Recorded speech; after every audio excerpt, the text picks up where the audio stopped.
que tipo de coisa... Que força é essa? Essa força que para muitas pessoas é invisível. Para você, é visível. Uhum. E que você chega para as pessoas e fala assim, cara, olha isso aqui. Você não tá vendo, mas existe isso. Olha isso aqui não é teu amigo. Isso aqui é um inimigo. Que força invisível, restritiva, que inimigo que é esse? O inimigo, ele não é invisível, Joel. As pessoas não percebem que ele é o inimigo. Porque ele está visível. Só que ele se fantasia de amigo. Ele se coloca como se cuidasse dos interesses das pessoas, mas na verdade ele escraviza as pessoas. Ele se comporta como se ele pudesse dar segurança e garantias para as pessoas, mas na verdade ele é a garantia da pobreza para as pessoas. E eu estou falando do sistema. Uhum. Parece uma coisa meio... uma entidade meio... Sistema. O que é o sistema? O que é o sistema? O sistema é a engrenagem de como as coisas funcionam. O sistema começa com um modelo educacional, que é seguido do emprego e que é seguido da previdência social. Esse é o sistema. Isso tudo nessa camada se apresenta como a solução e a garantia para as pessoas.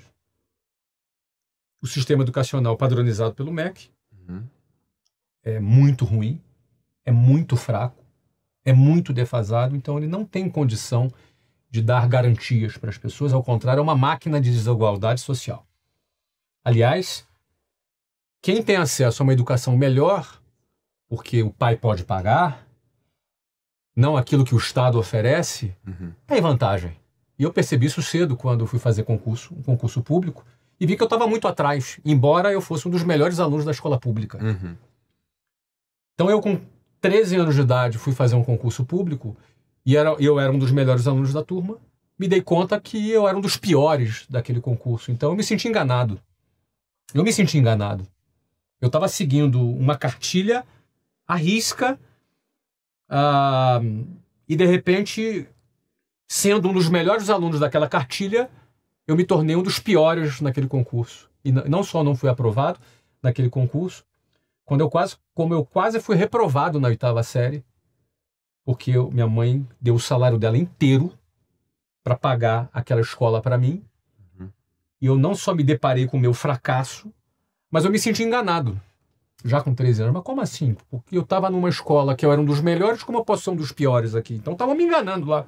Sim. Estavam me enganando. Depois, no final do 3 vezes, por 3 anos eu fiz o mesmo concurso até ser aprovado, mas levei 3 anos. Tirei a diferença, mas foram intermináveis 3 anos. Eu parei de estudar, inclusive, não fui para o ensino médio, porque eu foquei 100% naquele concurso. Sim.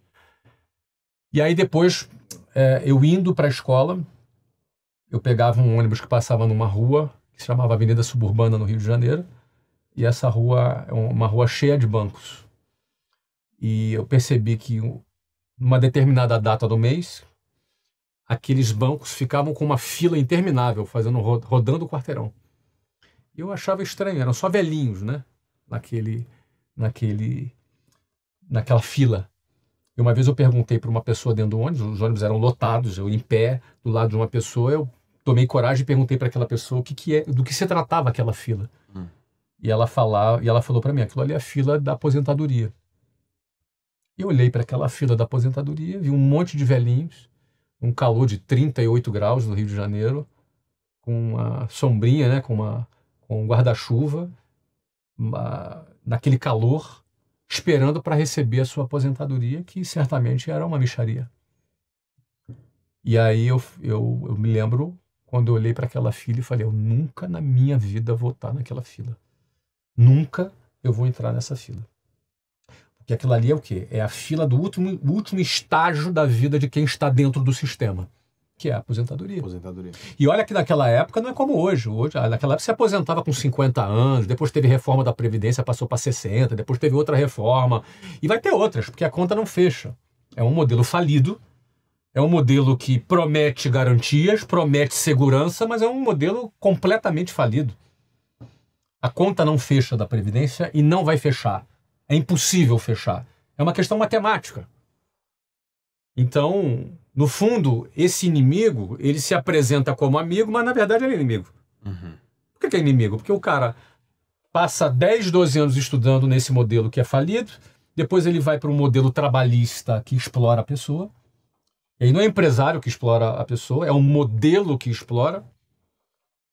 Por exemplo, o funcionário tem o FGTS. O que é o FGTS? Nada mais é do que o dinheiro do próprio funcionário, que é confiscado pelo Estado, e que é obrigado a ficar numa conta a qual ele não tem acesso, e que esse dinheiro fica aplicado e não corrige sequer a inflação.